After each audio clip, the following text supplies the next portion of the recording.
23 November 2025 4,75,000 तरुण तरुणी TET देण्यासाठी लाईन मध्ये उभे होते. कोणी 300-400 किलोमीटर अंतर कापलं असेल, कोणी रात्रभर अभ्यास केला असेल आणि प्रत्येकाने 800 ते 1000 रुपये फी देखील भरली. आणि 24 तासांनी बरोबर बातमी येते की 20,000 शिक्षक पदेच कमी झाली.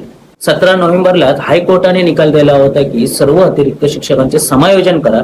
म्हणजे सरकारला 6 दिवस अगोदरच माहिती होतं, तरी 23 तारखेला परीक्षा काय घेतली? हा प्रश्न पैशाचा नाही. 4,75,000 गुणिले जर 800 केले ना, तर सरकारला साधारणपणे 38 कोटी रुपये मिळतात.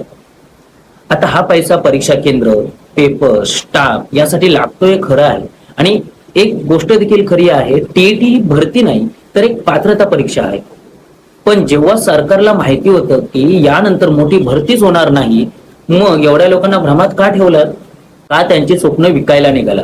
शिक्षक मंत्री, पालकमंत्री, मुख्यमंत्री, आता हे तरी सांगा. समजा या परीक्षेमध्ये 4,75,000 विद्यार्थी पास झाले, मग त्यांच्या स्वप्नांचं काय? त्यांना नोकरी कधी मिळणार?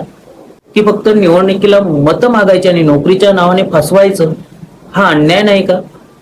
तर हा अन्याय नाही तर खुलेआम लूट आहे. टॅग करा, शेअर करा आणि आवाज उठवा.